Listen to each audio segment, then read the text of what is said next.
Hello friends, welcome to my YouTube channel Kartik exam home. जैसा कि आप सभी को पता ही है कि 2022 एसएससी सीजीएल का नोटिफिकेशन जारी हो चुका है। तो बहुत बड़ी भर्ती आई है एसएससी की तरफ से, और एसएससी की सबसे बड़ी भर्ती यही होती है, एसएससी सीजीएल। तो इस किस प्रकार से इसका भर्ती प्रक्रिया रहेगी, किस प्रकार से सिलेक्शन प्रोसेस रहेगा, क्या क्या सिलेबस आएगा, पूरी जानकारी इस वीडियो में जानेंगे। तो अगर आप इस वीडियो को पूरा देखते हैं तो एसएससी सीजीएल से जुड़ी जितनी भी इन्फॉर्मेशन है सब आपको मिल जाएगी। तो चलिए शुरू करते हैं आज का वीडियो। क्या क्या रहेगा इस भर्ती में। तो जो आपकी एसएससी सीजीएल की जो भर्ती है, इसका मतलब होता है staff selection commission combined graduate level. आपकी ग्रेजुएट लेवल की भर्ती है। आप जब फॉर्म भरेंगे तो आपके पास ग्रेजुएशन की डिग्री होनी ही चाहिए, ठीक है। तो होनी ही चाहिए आपके पास ग्रेजुएशन की डिग्री। और अगर आप ग्रेजुएशन के अपेयरिंग में हैं, मतलब आप फाइनल ईयर में हैं ग्रेजुएशन के, तो भी आप इस फॉर्म को भर सकते हैं। मतलब आपका फाइनल ईयर ही होना चाहिए, बाकी ऐसा नहीं कि फर्स्ट ईयर सेकंड ईयर हो। अगर आप फाइनल ईयर में हैं, अगर आप बीएससी वगैरह कर रहे हैं तो थर्ड ईयर में है, बीटेक वगैरह कर रहे हैं तो लास्ट ईयर में, फोर्थ ईयर में है, तो आप इस फॉर्म को भी भर सकते हैं। अपना ग्रेजुएशन कंप्लीट आपका नहीं हुआ तो भी आप इस फॉर्म को भर सकते हैं। अगर आप फाइनल ईयर में है तो उसको बोलते हैं ग्रेजुएशन अपेयरिंग, ठीक है। वैसे आपके पास ग्रेजुएशन होना ही चाहिए, ठीक है। तो अभी कब से ये ऑनलाइन स्टार्ट होगा? तो आज जो ऑनलाइन स्टार्ट होगा 17 सितंबर से स्टार्ट होगा, 17 तारीख तक, और लगभग 1 महीना फॉर्म चलता है। अभी लास्ट डेट तो नहीं दी गई है, लेकिन लगभग आप 1 मंथ का टाइम मान लीजिए, 1 महीने का टाइम मान लीजिए, 1 महीने का आप टाइम मान लीजिए इसको, ठीक है। तो 1 महीना आपकी भर्ती आपका ये फॉर्म चलेगा, ठीक है। कैसा क्या रहेगा? इसके बाद जो आपकी जनरल की फ़ीस रहेगी, जनरल मतलब अनरिजर्व की जो फीस रहेगी जनरल की,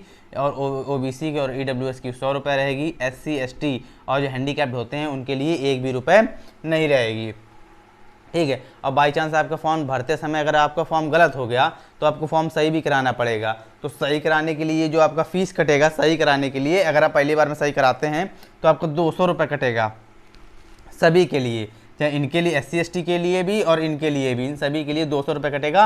अगर आपका फॉर्म गलत हो गया, आपने उसको सही कराया है, लेकिन आपने सही कराते समय फिर से फॉर्म गलत कर दिया और फिर से अगर आपको सही कराना है, दूसरी बार सही कराना है, तो आपको 500 रुपये पे करने पड़ेंगे। ये सभी के लिए नियम लागू है। इसके बाद एज लिमिट कितनी होनी चाहिए? एज लिमिट आपकी कम से कम 18 वर्ष आपकी आयु होनी चाहिए, कम से कम, ठीक है। इसके बाद मैक्सिमम एज कितनी होनी चाहिए?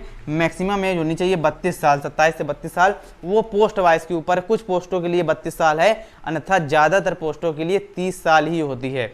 ज़्यादातर पोस्टों के लिए 30 साल ही होती है, आप ये समझ लीजिए, ठीक है। वो कोई भी इंस्पेक्टर वगैरह की पोस्ट होगी तो उसमें 30 साल ही आपकी मिनिमम एज और मैक्सिमम एज होगी। इसके बाद क्या होगा? इसके बाद क्वालिफिकेशन क्या होनी चाहिए? क्वालिफिकेशन आपका क्या होना चाहिए? बैचलर डिग्री होना चाहिए आपके पास। डिग्री कोई ना कोई भारत में प्राप्त की गई डिग्री एक होनी चाहिए। भारत की किसी भी यूनिवर्सिटी से प्राप्त की गई एक डिग्री होनी ही चाहिए। इसके बाद एग्ज़ाम डेट क्या है? दिसंबर में आपका एग्ज़ाम होगा। आपका नोटिफिकेशन पहले जारी कर दिया गया, दिसंबर में आपका एग्ज़ाम होगा। चलिए, ये तो एक नॉर्मल जानकारी हो गई, एक साधारण सी जानकारी हो गई। अब किस प्रकार से सिलेक्शन प्रोसेस रहेगा, सिलेक्शन प्रोसेस किस प्रकार से रहेगा वो भी जान लेते हैं। जो सिलेक्शन प्रोसेस है आपको 4 भागों में बांटा गया है, 4 भागों में, टायर 1, टायर 2, टायर 3 और टायर 4, ठीक है, टीयर 4।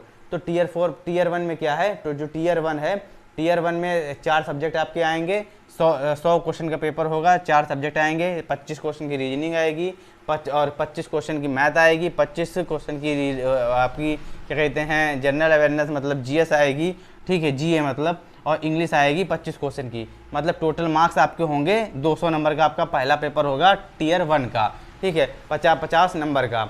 अगर नेगेटिव मार्किंग की बात करें तो अगर आप एक क्वेश्चन का अगर किसी भी क्वेश्चन गलत आंसर देते हैं तो आपका आधा नंबर मतलब 0.5 मार्क्स आपका काट लिया जाएगा।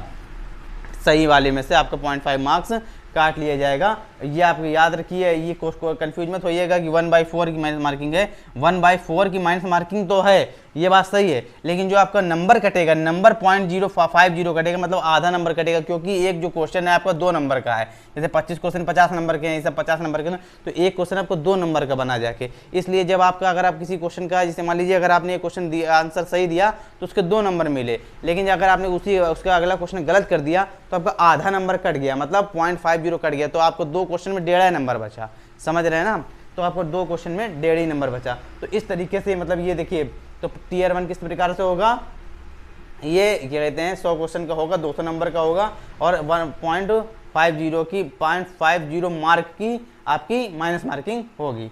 इसके बाद आता है क्वांटिटी एप्टीट्यूड, ठीक है। इसके बाद आता है टीयर 2। टीयर 2 में क्या है, अगर जब ये आप ये पास कर लेंगे, जो लोग पास करेंगे उनको टीयर 2 देने को मिलेगा। देखो टीयर 2 में 2 पेपर कॉमन होते हैं, एक मैथ का और एक इंग्लिश का, ये दोनों पेपर कॉमन होते हैं। लेकिन कुछ पोस्टों के लिए जैसे जेसीओ होता है, जैसे स्टैटिकल ऑफिसर हो गया, इनके लिए अलग से एक पेपर होता है। जो लोग उसके लिए उस पोस्ट के लिए अप्लाई करते हैं उनके लिए जो है इसमें पेपर 3 और पेपर 4 होता है उनके लिए। लेकिन ज़्यादातर बच्चे जो हैं वो इसके लिए पोस्ट के लिए अप्लाई नहीं करते हैं, जेसीओ वगैरह की पोस्ट के लिए, स्टैटिकल ऑफिसर की पोस्ट के लिए, तो उनके लिए 2 पेपर ही सबके लिए कॉमन है। जो जेसीओ के लिए करते हैं उनके लिए भी कॉमन, लेकिन ज़्यादातर जो बच्चे हैं वो जेसीओ के लिए वगैरह फॉर्म नहीं भरते स्टैटिकल ऑफिसर वगैरह का, तो उनके लिए पेपर 3 और पेपर 4 कॉमन नहीं है। उनके सिर्फ 2 ही पेपर होते हैं, 200 नंबर के, मतलब 400 नंबर का ये रहता है। ठीक है, तो क्या होता है उसमें 100 क्वेश्चन आते हैं मैथ के, 100 क्वेश्चन आपके मैथ के आएंगे 200 नंबर के, और 200 क्वेश्चन आएंगे इंग्लिश के 200 नंबर के। मैथ का एक क्वेश्चन 2 नंबर का होगा और इंग्लिश का एक क्वेश्चन 1 नंबर का होगा। तो ये कॉमन है, 400 नंबर का आपका ये टीयर 2 होगा। टीयर 2 है, टीयर 2 जो है आपका, टीयर 2 जो है वो आपका 400 नंबर का होगा। ठीक है, ये टीयर 2 होगा। अगर जब आप टीयर 2 को भी पास कर लेते हैं, टीयर 2 को भी जब आप पास कर लेते हैं तो आप टीयर 3 में अप्लाई करेंगे। टीयर 3 में आप पहुंच जाएंगे, अप्लाई नहीं करना है, टीयर 3 में आप पहुंच जाएंगे। तो टीयर 3 किस प्रकार से होगा, वो पेन एंड पेपर मोड का होता है, मतलब आपको डिस्क्रिप्टिव होगा, एक तरीके से डिस्क्रिप्टिव पेपर होगा। आप उसको पेन और पेपर मोड जिसके बोलते हैं। ठीक है, आप उसको हिंदी में भी लिख सकते हैं और उसको इंग्लिश में भी लिख सकते हैं। आपको क्या लिखना होता है, ये एक एसे लिखना होता है और एक लेटर एप्लीकेशन लिखना होता है। एसे या प्रीस लिखना होता है, प्रीसेस और लेटर एप्लीकेशन लिखना होता है। लेटर या एप्लीकेशन, यहाँ कॉमा लगा हुआ है, लेटर या एप्लीकेशन, इनमें से इन दोनों में एक लिखना होता है, इन दोनों में एक लिखना होता है। ठीक है, तो ये आपका ये कहते हैं ये डिस्क्रिप्टिव मोड में होता है। ये आपका 100 नंबर का होता है। ये कितने मार्क्स का होता है, 100 नंबर का, 100 मार्क, इसमें आपको 100 नंबर मिलते हैं। ठीक है, तो ये 700 नंबर का ये आपका ये पेपर हो गया। जब आप ये भी पास कर लेते हैं टीयर 3, तो आप टीयर 4 में पहुंच जाएंगे। टीयर 4 में क्या होता है, आपकी डाटा एंट्री स्पीड चेक की जाएगी, मतलब थोड़ी टाइपिंग स्पीड चेक की जाएगी, और सीपीटी मतलब कंप्यूटर प्रोफिशिएंसी टेस्ट होगा, मतलब आपको कंप्यूटर के बारे में कितनी जानकारी है इसका एग्जाम होगा। इसका कोई मार्क नहीं होते हैं, इसका कोई मार्क नहीं होता है, बस आपका ये क्वालिफाइंग नेचर का होता है। ठीक है, तो आपको जो मेरिट बनेगी कितने में बनेगी, जो आपकी मेरिट बनेगी वो आपकी 700 में बनेगी। मेरिट जो आपकी बनेगी वो टोटल 700, मेरिट टोटल मार्क कितना होगा, टोटल मार्क वो होगा आपका 700। जी हाँ, 700 में आपकी मेरिट बनेगी। कैसे, 200 नंबर का टीयर 1 हो गया, ये 200 मार्क्स का हो गया, 200 मार्क का।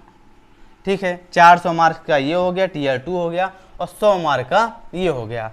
ठीक है, तो लिख देते हैं यहाँ पर 200 + 400 + 100। ठीक है, तो टोटल कितना हो गया, 700। ठीक है, 700 में आपका मेरिट बनेगी। अब ये तो बहुत साधारण सी जानकारी होगी, आप समझ गए होंगे कि किस प्रकार से आपका एग्जाम होगा, सिलेक्शन प्रोसेस होगा। अब कितने नंबर आपको लाने चाहिए कि आप कम से कम आपका सिलेक्शन हो जाए। अच्छा, एक बात और एक चीज़ मैं बताना भूल गया, जो ओबीसी और ओबीसी के लिए और SC ST कैटेगरी के लिए एज रिलैक्सेशन भी है। जी हाँ, अगर आप ओबीसी के हैं तो आपको 3 साल का है, 3 साल का है। और SC ST कैंडिडेट हैं, अगर SC ST कैंडिडेट हैं वो 5 साल का रिलैक्सेशन है। ऊपर ही नोटिफिकेशन में दिया गया था। ठीक है, ऊपर ही नोटिफिकेशन दिया गया था। ठीक है, तो ये चीज़ आपको समझ में आ गई होगी। 5 साल का SC ST के लिए है और OBC का 3 साल के लिए है।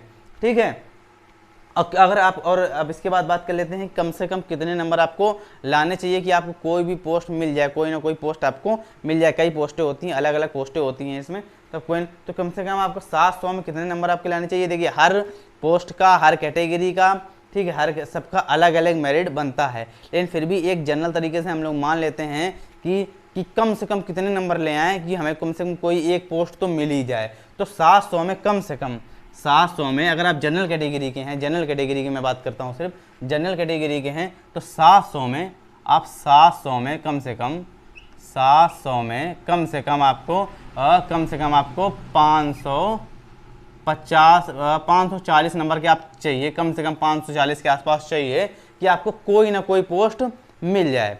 ठीक है, क्योंकि 2021 की भर्ती आई थी या 2020 की जो रिजल्ट आया है उसके हिसाब से देखते हुए ऐसा जरूर ऐसा कन्फर्म है कि जो मेरिट जाएगी बहुत हाई जाएगी।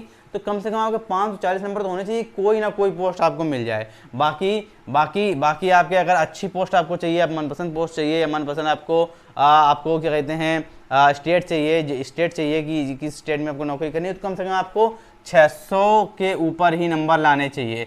700 में 600 के ऊपर के आसपास अगर आपके आएंगे तो आपको अच्छी खासी एक पोस्ट मिल जाएगी। तो आपको समझ में आ गया होगा किस प्रकार से एसएससी सीजीएल पेपर कराएगा, किस प्रकार से सिलेक्शन प्रोसेस होगा। ठीक है, और बाकी एसएससी सीजीएल की तैयारी इस चैनल पर कराई जा रही है, तो अगर आपने चैनल को सब्सक्राइब नहीं किया तो सब्सक्राइब जरूर कर लीजिएगा। ठीक है, और बेल आइकन को भी दबा दीजिएगा। अभी इसमें बताने के लिए फ़िलहाल कुछ नहीं है। अभी जो भी नोटिस आएगा, जो भी इसमें चेंजमेंट वगैरह कुछ होएगा नहीं। अगर कुछ भी होता है तो उसका भी वीडियो आपको मिल जाएगा। आप उसकी जानकारी आपको दे दी जाएगी। ठीक है, तो आज आशा करता हूँ आपको ये आज का पूरा वीडियो समझ में आ गया होगा, सारी जानकारी समझ में आ गई होगी। अगर आपको कोई भी डाउट है, कोई भी कन्फ्यूज़न है तो आप उसको कमेंट सेक्शन में ज़रूर बताइए।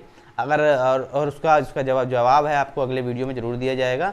तो अगर आपको वीडियो अच्छी लगी हो तो वीडियो को लाइक करिएगा, शेयर करिएगा और चैनल को भी सब्सक्राइब कर दीजिएगा।